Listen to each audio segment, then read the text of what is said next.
Royal GPS, तुमचा मार्ग आमची जबाबदारी। जीपीएसचे फायदे: गाडी मोबाईलवर लाईव्ह ट्रॅक करता येते, गाडीचा स्पीड किती आहे ते समजते, गाडी चोरीला गेल्यास आपल्याला मोबाईलवरून गाडी बंद करता येते, मागील 90 दिवसांचा डेटा चेक करता येतो, जीपीएस वर 12 महिन्यांची गॅरंटी, एकापेक्षा अनेक लोकांना वापरता येईल असे सॉफ्टवेअर, जीपीएसच्या माध्यमातून रोडवरील असलेले ट्रॅफिक समजते, स्कूल बस तसेच ट्रॅव्हल्स मध्ये सीसीटीव्ही कॅमेरे बसवून मिळतील, जाणार नाही गाडी चोरीला, फक्त एक कॉल करा।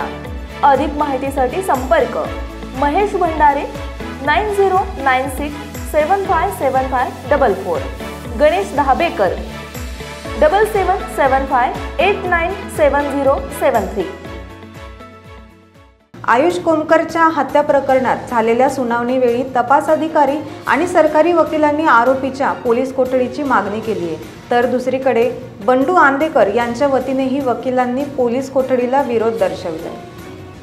गुन्हा घडला त्या दिवशी बंडू आंदेकर घटनास्थळी उपस्थित नव्हते, त्यांना या प्रकरणात खोटेपणाने गोवण्यात आल्याचा युक्तिवाद त्यांनी केला। तसेच बंडू आंदेकर यांनीही न्यायालयात आपलं नाव जाणीवपूर्वक या प्रकरणात अडकवलं जात असल्याचा दावा केलाय। पण सरकारी वकिलांनी या प्रकरणाचा सखोल तपास करण्यासाठी बंडू आंदेकरसह इतर आरोपींना पोलीस कोठडी देण्याची मागणी केली आहे। दोन्ही बाजूंच्या युक्तिवादानंतर न्यायालयाने सर्व 6 आरोपींना पोलीस कोठडी सुनावली आहे। गणेश कोमकर हत्या प्रकरणातील सर्व आरोपी बंडू आंदेकर, वृंदावनी वाडेकर, तुषार वाडेकर, स्वराज वाडेकर, अमन पठाण, सुजल मेरगू या 6 आरोपींना 15 सप्टेंबरपर्यंत पोलीस कोठडी सुनावली आहे। आयुष कोमकर माझा नातू होता, मग मी माझ्याच नातवाचा खून का करेल? मला काय मिळणार आहे? आयुष माझा वैरी होता का, असा प्रश्नही बंडू आंदेकरांनी उपस्थित केला।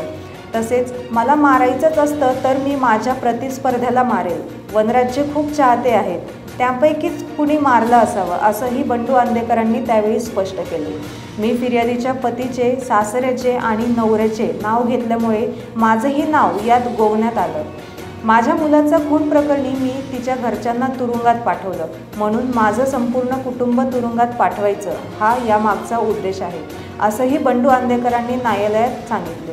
दत्ता काळे याने माझं नाव घेतलेलं नसतानाही खोटा फिर्यादी बनवून आम्हाला यात ओढलं जात आहे। आमचे घरगुती वाद असल्यामुळे आमची नावे यात गोवली गेली आहेत। आम्ही राज्यात नव्हतो, आम्ही केरळमध्ये होतो, त्यामुळे कट रचण्याचा प्रश्नच येत नाही।